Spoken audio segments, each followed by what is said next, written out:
Well, good day to you all. Hi, Sophie. Hi. We're going to do a very brief video today on a beautiful lime kiln in Surrey. We're going to tell you all about it, the brief history that it contains, and really how we feel that it might have looked in terms of its use and operation. Stay with us. You're going to love it. What a beautiful day today. Come Spoiled.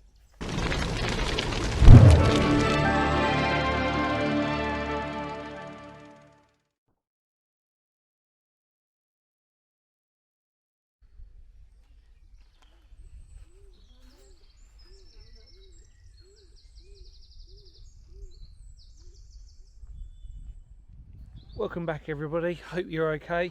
We're today then in Hambledon in Surrey, and we are near Godalming, and we're opposite, which you sort of roughly saw, was St Peter's Church just behind us. In fact, if I just sort of show you here, Sophie's behind me just sitting on the wall just catching the sun, because it is a glorious day today in glorious weather. Look, this view, amazing.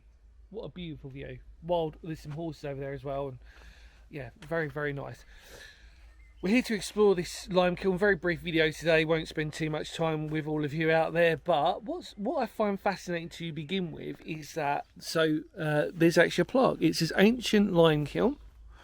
It says in use until the 19th century. What we also know is that it started life in the 18th century. So about 100 years, give or take, roughly, of usage.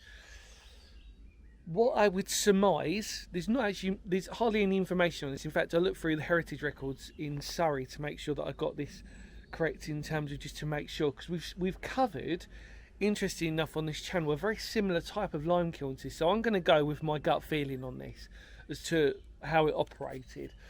So I've given you a date, 18th century, and obviously it's interesting that it was in use in the 19th.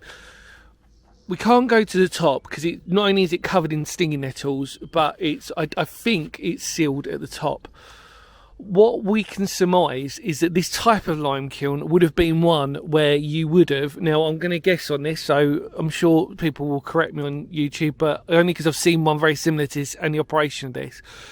The idea was that you would have a pit as per usual, or a hole at the top for layman's terms. And the reason why it's sloped like this is because the idea was that you would have your wheelbarrow of chalk and you would literally wheel it up to the side, and then you would tip it down into the top. You can obviously go from the back and do the same thing, but the reason why it was arched like this was potentially so that you could wheelbarrow anything up from the sides. Now, what's interesting also to note is that we're right by a church. Now, that church would have been here long before, been here first, layman's terms for everybody, apologies, and then this lime kiln would have been here afterwards. Now, also what we probably know is that due to its rural location, it's more likely that it would have been for agricultural purposes. Not hard to surmise when, if I stay with Sophie, you can see the rich land that surrounds us behind us. It could have also been used for building purposes, as we know lime kilns had like multiple purpose. But let's just say, for argument's sake, of the ruralness of where we are, it's probably more likely, and also the size, very small lime kiln, probably quite likely that this probably would have been used more for agricultural purposes. What for, Sophie? Come on, put you on the spot. Why do they use lime in agriculture? To reduce? It's to reduce the acidity. Yes. It's a pH neutral, basically. Yeah, well done. See, she's a genius. You know how folks rodeo on these types of lime, because actually thoughts and feelings. It's cute. It's cute. It's actually cute. The fact that you can see the bricks stepped in is quite decorative. Yeah, I wasn't, when I did my research on this, I genuinely wasn't aware that there was like a little mini plaque here. It's sort of like plaque. That's what you get in your teeth. Is it? Plaque. Potato. But I'm just going to show you, because it's sealed on the bottom here. And yeah, the idea was that that's where you could, the heat must have been bellowing from this like nobody's business. And we know that lime in hot weather could actually be detrimental to your skin and your health. Do you remember? Yeah, burn it and stuff. So obviously you can cover your mouth, but really it wasn't the safest of jobs, like many were back then. But yeah, I mean, wonderful little piece of history, brick built, as you can sort of see. And it's just wonderful. I like it. Like I said, we've seen a very similar one, ironically, near Petworth, which actually isn't that far away from here either. And we also seen one very similar to in West Sussex. I think is very similar design. You get different designs depending.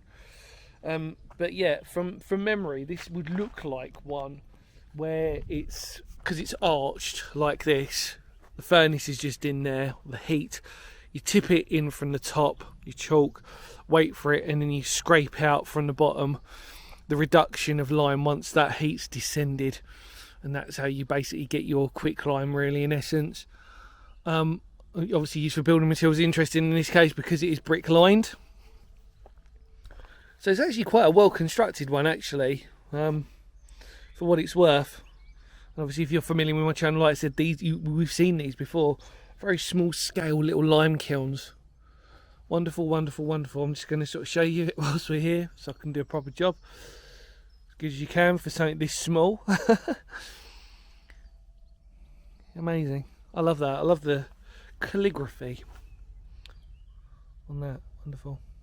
So I said short shelf life, which is quite common with all these. Small sort of industrial scale. For all intents and purposes, we were in the middle of nowhere. In sort of West Surrey countryside, I think we can argue. And Godalming, so yeah, it's probably about right near that area.